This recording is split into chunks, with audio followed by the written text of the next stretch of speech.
Hi students, today we are going to discuss chapter 15, Light. This is one of the important chapter given in your textbook. So before going to discuss the important phenomena regarding light, let's need to know what is light. What is light? It's actually a form of energy, and that energy is in the form of electromagnetic radiation, in which the human eye is sensitive to this form of energy. The sense of sight is one of the most important senses. Through it, we see the things around us. So, light plays a vital role in our daily life because without light, we won't be able to see the things around us. So, in this chapter, we are going to discuss a phenomena of light which is called a reflection of light. There are many phenomena exist in the universe regarding light, but here we are just focusing only a reflection of the light. So what is reflection? A reflection of light occurs when a ray of light approaches a surface and bounces back. For example, when you throw a rubber ball to a wall, after hitting on the wall, it rebounds to the back. In the same way, when ray of light incident on a surface, it is get rebounds. That phenomena is called a reflection. And in case of light, we will call it as reflection of light. This is a mirror we are considering here, and this plane side of the line is a reflecting surface and the non-plane which is represented as non-reflecting surface. Once the ray of light incident on this surface, that means on the mirror, it get rebounds. This is called a reflection. Now, what is incident ray? The light ray which strikes any surface is called incident ray. So this is called incident ray. The ray in which strikes any surface is called incident ray. Then what is reflected ray? The ray that comes back from the surface after the reflection is known as a reflected ray. So this is the reflected ray. Clear? Then what is normal? The line making an angle of 90 degree to the line representing the mirror at the point where the ray strikes the mirror is known as the normal. So if you draw a line which is perpendicular to the reflecting surface at the point where the incident ray strikes the surface, so this is the normal, which makes 90 degree or which is perpendicular to the reflecting surface. Okay. Then what is angle of incidence? The angle between the normal and the incident ray. The angle between normal and incident ray is called angle of incidence. Then what is angle of reflection? The angle between the normal and the reflected ray. Angle between normal and reflected ray is known as angle of reflection. Clear? These are some basic terms we need to remember regarding reflection of light. Now let's discuss some laws related to reflection of light. There are two laws we are going to discuss, and first one is the angle of incidence is equal to angle of reflection. That is the first law, and it is one of the fundamental law of light, and it is very important to remember this law. Angle of incidence is always equal to the angle of reflection. The second law states that the incident ray, the normal at the point of incidence, and the reflected ray all lie in the same plane. For example, we can say this all incident ray is lie on the plane of the screen, which means any of these will not project out of the plane of the screen. That is the meaning of the second law. So these two laws are very important. Next, let's discuss the image formation. How an image formation take place in case of a plane mirror. Okay. For that, a source light O is placed in front of a plane mirror PQ, and two rays OA and OC are incident on it. Let's consider the situation. So here this is a PQ is a mirror and O is a point source light, and two rays OA and OC incident on the plane mirror. Then after the reflection, there will be reflected ray AB and CD. Now, if you look at AB and CD, these two rays seems as originating from a point behind the mirror.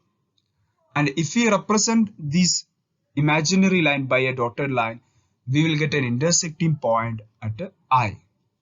So this is the image representing the object O. Okay, so this is the ray diagram which we can show the image formation take place in case of a plane mirror. This is you already learned in class 7.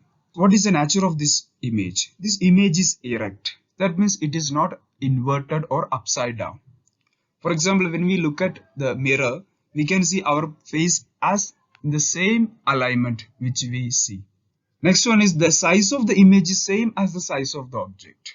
When we look at a mirror, we can see the same size of the face in case of the image in the mirror.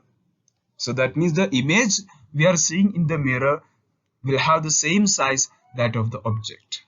Then the image appear at the same distance behind the mirror as the object was in front, or the distance to image from the mirror is equal to the distance to object from the mirror. That means the distance OP should be equal to the distance PI. That means the distance from object to mirror will be always equal to the distance from image to mirror. Clear? That is also a very important point we need to regarding the image formation by plane mirror. And it cannot be obtained on a screen. That means image is virtual. If we place any screen like white paper in front of the mirror, we won't be able to see the image in the plain paper or the screen. That means the image formed by the plane mirror cannot be obtained on a screen. That means the image is not real. It is called a virtual image. And the image is laterally inverted. What is the meaning of laterally inverted? The phenomenon of left side appearing the right side and the right side appearing the left side on the reflection in plane mirror is called a lateral inversion. For example, have you noticed that the word ambulance is written on the front side of the ambulance? It is actually the inverted form. This is actually laterally inverted. But when these letters seeing through the rear view mirror, which is we can consider it as a plane mirror, then we can see this is laterally inversed and it will be in the correct form ambulance. And if we, why the ambulance is written like this? Because if we written ambulance on the vehicle like in the normal way, then in the rear view mirror it will be showing like this.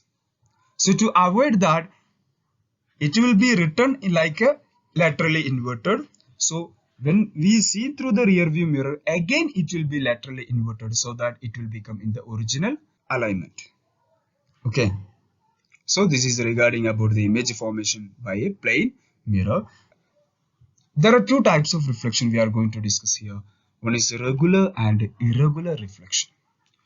From the name itself, we can understand regular reflection means reflection take place in a regular manner. Irregular reflection means reflection take place in a irregular manner. So let's see what is irregular reflection. When all the parallel rays reflected from a rough or irregular surface are not parallel, then the reflection is known as diffused or irregular reflection. This is the another word of irregular reflection, that is diffuse reflection. Okay, so you can see here, this is a irregular surface, that means a rough surface. It is not smooth. And when all this parallel ray of light incident on this rough surface, the reflected ray are not in parallel to each other. They are reflected from the surface in different direction. Clear? So why this happen? It does not mean that it violates the laws of reflection. It is not due to the failure of laws of reflection. It is caused by the irregularities in the reflected surface. For example, you can see here, if we draw the normal at each and every point on the incidence, so we can get the direction of normal which are not parallel, or the normal arcs in different directions. Clear? So then you just look at the angle of incident and angle of reflection at all the points. You can observe that all these are equal, which means it is not violating the laws of reflection, but it is because of the irregularities present on the surface, and which leads to the difference in the direction of the normal at the point of incident at a different point. which makes the ray of light reflected in the different direction. Clear? Now let's come to the regular reflection. What is regular reflection? The reflection from a smooth surface is called a regular reflection. Then what will happen? The reflector ray always move parallel to each other. This is because draw the normal at different point of incidence. We can get that all the normals are, these red lines are representing normals. Okay, all the normals are parallel to each other. Because of that, all the angle of incident equal, and this all the ray of lights are reflected in parallel manner. Clear? So this is all about the types of reflection, regular and irregular reflection. And images are only formed by the regular reflection. For example, when we look at a cardboard, will you able to see your face? No. But still there is a reflection take place. But you won't be able to see the image of your face on the cardboard because the reflection take place on the cardboard or any rough surface is irregular reflection. Because of that, image is not formed. While when you look into the mirror, you will be able to see the image of your, or not necessarily that is a mirror. When we look into the polished surface like granite or polished metallic surface, still you will be able to see at least a blurred image. It is because somewhat the reflection take place on that polished surface is somewhat regular manner. Because of that, you will be able to see a blurred image of your face or the object which is shown in front of the reflecting surface. So that means what we are going to conclude is that the image will be only formed in case of regular reflection. Next, the types of object based on the light we can classify. One is luminous object. The objects which give their own light are called luminous object. For example, sun, electric lamp, all the objects which give their own light are called a luminous object. Then the second one is the illuminated object. The object which shine in the light of other objects are called illuminated objects. Actually, all the objects except luminous are illuminated one. For example, moon. Moon does not produce its own light. It is just shine in the light of the sun. When the sunlight incident on the moon, it is reflected back towards the earth. Because of that, we are able to see moon is shining. That means moon is not producing its own light. Then the next topic is that multiple reflection. From the name itself, we can understand multiple reflection. That means reflection takes place for a single ray of light for multiple times. If a reflected ray is reflected again on being incident on another surface, it is termed as multiple reflection. This is the simple definition we can give for multiple reflection. Clear? And a lot of applications are there for this multiple reflection. First one is the periscope. This is also, I think, you have learned in class 7 in detail about the periscope, but still just revise it. A periscope is an instrument for observation over, around, or through an object, obstacle, or condition that prevents the direct line of sight of observation of an observer's current position. For example, you can see here, this boy need to observe the tree, but it is not able to observe because there is a wall present in between these. Okay, this is an obstacle which blocks the line of sight of this tree, that means object. So in that case, we will use the periscope. Here in simplest form, it consists of an outer case with two mirrors at each end set parallel to each other at an angle 45 degrees. So this is the structure of periscope. Here you can see there is an outer case and two mirrors are set parallel to each other and it makes 45 degrees with the outer case. This is the first mirror, this is the second mirror. And how it works? When the reflected ray from the tree incident the first mirror and it gets reflected back towards the down direction. Then again it is incident on the second mirror. Obviously it will reflected from the second mirror towards the eye of the observer. That means here multiple reflection take place. 1, 2. There are two reflection take place in this periscope. So this is a simple device which works on the principle of multiple reflection. Then multiple reflection by two plane mirrors. What will be the result in case of multiple reflection by two plane mirrors which are held together. So here we are going to discuss that one. I will show the clear experiment to examine the number of images which formed by the multiple reflection by two plane mirrors held together. Okay, so let's get into that activity.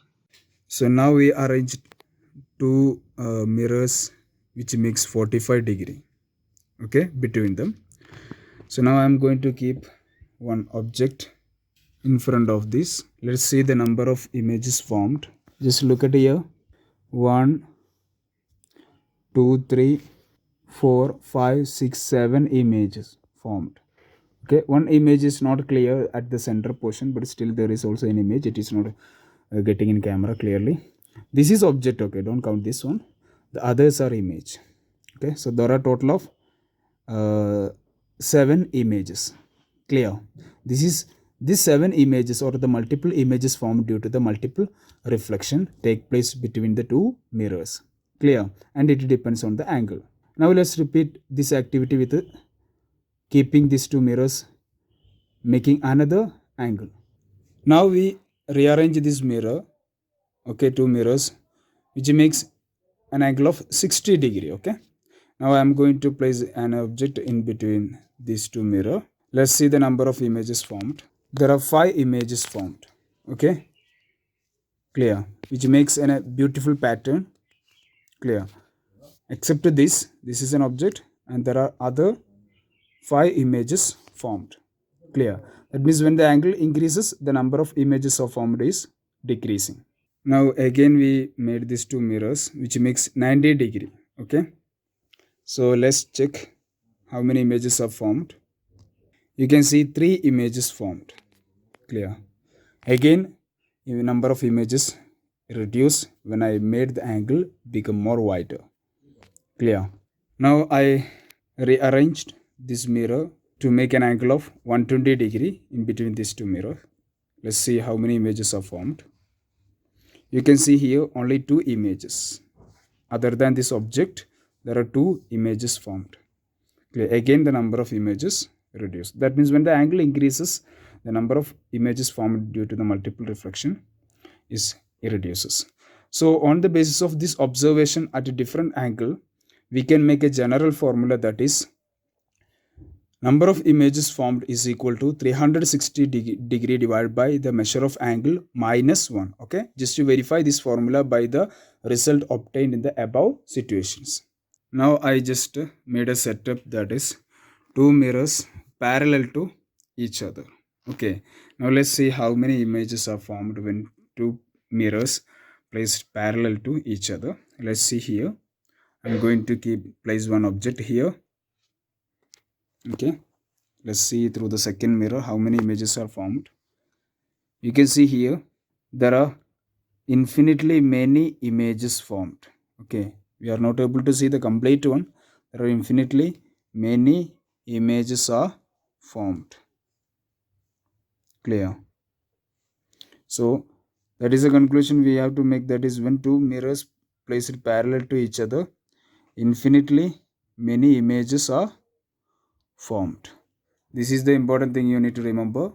This idea of forming multiple images when 2 plane mirrors placed at an angle or parallel is used in the making of kaleidoscope. The making of kaleidoscope is clearly mentioned in your textbook. So just read that portion. So try to make yourself one. When we make a kaleidoscope, we will get a beautiful design due to the multiple reflection. Now we are going to discuss the next section, that is dispersion of light. Sunlight is referred to as white light and it consists of 7 colors. That means white light is not a single color, it has consists of 7 different colors. And splitting of this white light into its colors is known as the dispersion. Splitting of the white light into its colors is known as the dispersion. When a white light passes through a prism, it gets split into 7 colors. The prism we are used to split the white light into its components, that is 7 colors. So here you can see when white light is passing through this prism, then it is splitting into 7 colors. That means from violet, indigo, blue, green, yellow, orange, red. It is splitting into 7 colors. Okay. One natural dispersion of light takes place in case of rainbow. Rainbow is a natural phenomenon showing the dispersion. Clear. So this is all about the dispersion of light, and it is very comprehensive topic. You will learn more details of the dispersion of light in the higher classes. Now we are going to discuss details of the eye, because eye is the organ which helps for the sensation of light.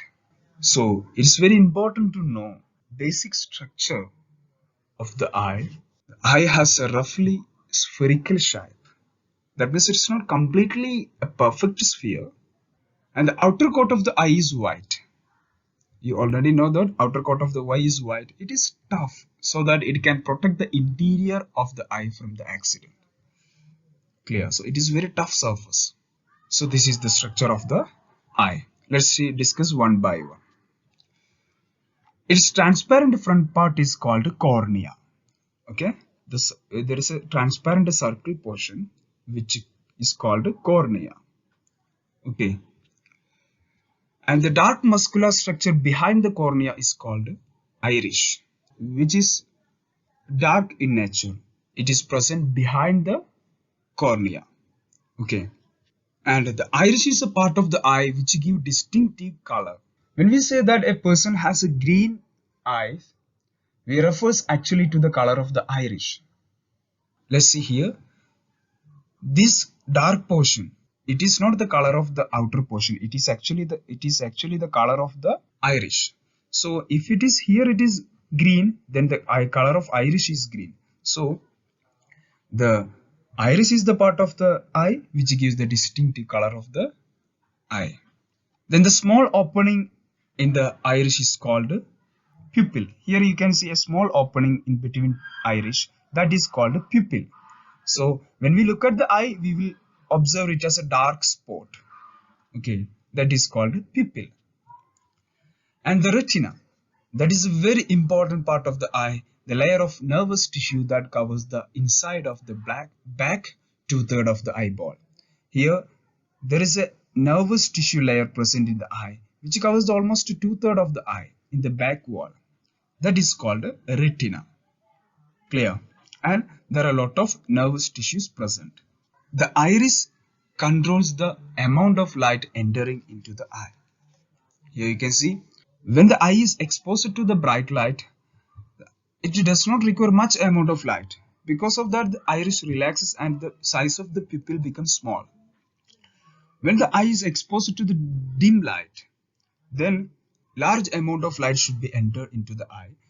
For that purpose, the iris just contract so that the size of the pupil become bigger and more light can enter into the eye. So iris is the part of the eye which controls the amount of light entering into the eye. That is very important. Second one, the lens, that is convex lens. The lens present in the eye, that is convex lens. Focus the light on the retina. Clear? Here you can see that this is an object, and the light coming from these objects, when it passes through the convex lens, it focuses on the retina. And this retina contains several nerve cells. Clear? Okay, this retina consists of a lot of photosensitive cells. Clear? Which are sensitive to light. And this sensation felt by the nerve cells then are transmitted to the optic nerve, and finally it reaches to the brain. That is how we see the object. And there are two types of photosensitive cells on the retina. One is called cones and the second one is called rods. Cones are which are sensitive to bright light. Humans have large number of cones. Why? Because we are able to see the object clearly during the daytime. That means in the presence of bright light. It is because in the human retina, there are a large number of cone cells are present which are sensitive to bright light. While in case of rods which are sensitive to dim light. For example, owl has a large number of rods because during daytime, owl not able to see properly. The reason is that in the retina of owl's eye, a less number of cones that means which are sensitive to bright light. But large number of rods photosensitive cells are there, which means owl has able to see the things in the dim light, that means in the night time. Because of that, owl used to catch and prey during the night time. Clear? So there are two different types of photosensitive cells are there. One is cone cells and one is rods. Clear? Very important to remember these two names. And at the junction of the optic nerve and the retina, this is the junction where the which joins the retina and this optic nerve, there are no sensory cell, and so no vision is possible at that spot. This is called blind spot.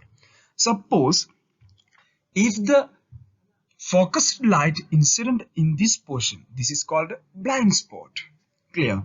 If it is incident on this spot, then no vision is not possible because there is no photosensitive cells at the junction of the nerve cell and the retina which connect. Clear? So that is also a very important term to remember. There is one interesting activity is given, activity 16.9. Just to try yourself to prove the existence of blind spot. Clear? Next, very important term regarding the vision, that is persistence of vision. What is the meaning of persistence of vision? The phenomena that produces the illusion of movement when viewing the pictures. This definition is little comprehensive. Let's discuss in detail.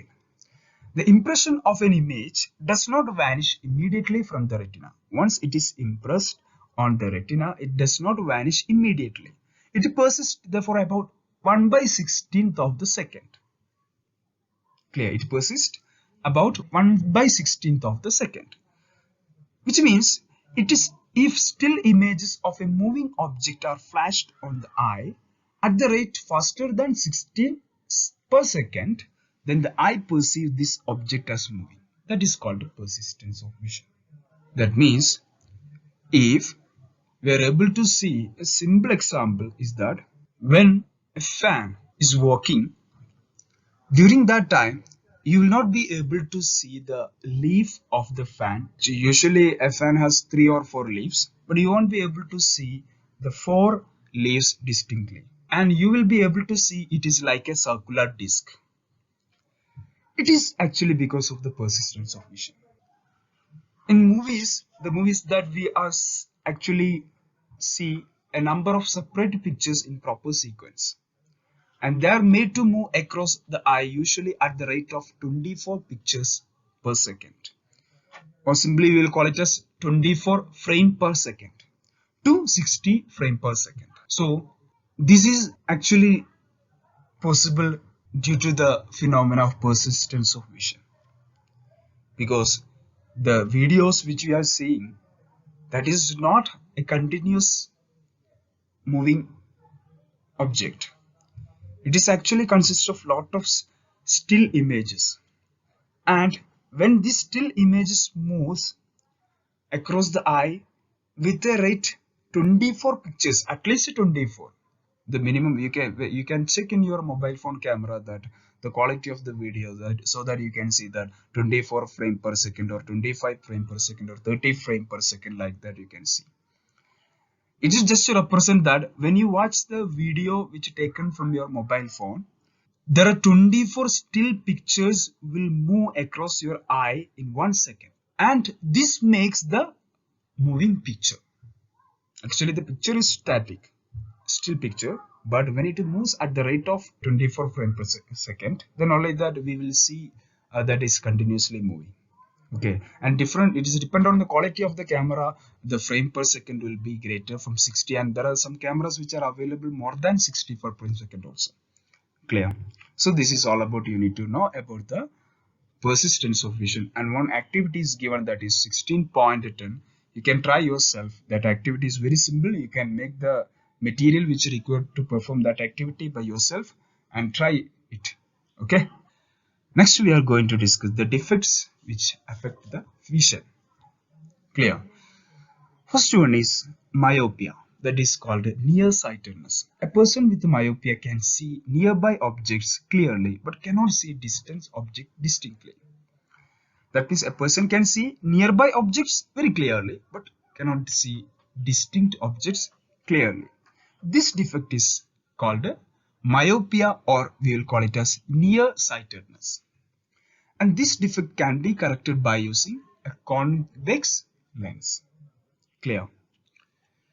The second one is that hypermetropia. Just opposite of the first one. A person with hypermetropia can see distinct objects clearly, but cannot see the near object distinctly. That means clearly. This is called hypermetropia, and this defect can be corrected by using convex lens. Then the third one is that cataract. Cataract is an eye disease that clouds the eye's lens vision. That means the lens of the eye become foggy, and the vision of the eye become reduces. And this defect can be treated by replacing the opaque lens. That means the cloudy and foggy means the transparent lens become opaque, slowly opaque, and sometimes even it become completely opaque. Then no vision is possible. So in that case, how can it be treated? It can be treated by replacing that opaque lens by new artificial lens. Okay, so these are the three types of defects which we are discussed in this chapter. Clear? There are many defects are there because eye is a very sensitive organ, so it's very important to take care of the eye to protect from these defects and diseases of the eye. Clear? So let's discuss that precautions which we need to take to protect our eye. First one is that if there is any problem, you should go to an eye specialist, and if it is advisable, use suitable spectacles. Clear? Don't treat yourself. And too lit or too much bright light is bad for eyes. Insufficient light causes eye strain and headache. Too much light, like that of sun or a powerful lamp or a laser torch, can injure the retina. Because I already told in the beginning of the chapter, light is a form of energy. So in case of too much intense light or too much bright light, especially in case of sun or a powerful lamp or laser torch, which have high intensity and which have even the capacity to kill the cells. So if it is directly exposed to the retina, this light can kill the photosensitive cells present in the retina, which makes the problem for the vision of the eye. And do not look at the sun or powerful light directly. Okay, that is also not good. Never rub your eyes if particles of dust go into your eyes. Never rub your eyes. Just do that. Wash your eyes with a clean water. Clear? Instead of rubbing, just wash your eye with a clean water. If there is no improvement, then go to the doctor. And always read at the normal distance of the vision, which is almost 25 centimeter for normal human. Okay, that means do not read by bringing the book too close to your eyes or keeping it too far. Always keep that normal distance of vision, that is almost 25 or 20 to 25 centimeter. Okay, so don't read by keeping too closer or too far, which makes the strain for eye, which is also not good for the eye. And lack of vitamin A in foodstuff is responsible for many eye troubles. Therefore, include in the diet the components which have vitamin A. For example, many raw vegetables which consist of vitamin A. That is raw carrot, broccoli, green vegetables. Okay, these are very rich in vitamin A. In addition to that, eggs, milk, curd, cheese, butter, fruits, papaya, mango, fruits, all this consist of vitamin A. Remember that when you having these vegetables, better to take with a raw form. That means if it is cooked, the amount of the vitamin A will be reduced. Clear? So this is all about the measures or precautions to be taken to protect the eye. And one more topic is given in your chapter, that is visually impaired person can read and write. That means there are some methods which is developed by the scientist Louis Braille to help the person with the visually impaired persons to read and write. and then some technique also mentioned. So that portion is removed from your examination. So I'm not going to discuss that topic in this video. Just to try yourself to understand that topics. If you have any queries, you can just ask me that, so that I can clear it. And with this video, we are going to wind up the academic session for this year. So I hope you have understood it well, and thanks a lot for the cooperation with this online class. Even though it is not fulfill the aim of the education, but still we teachers tried ourselves best, and I hope we will be in the face-to-face classroom as soon as possible in the next year. So thank you all.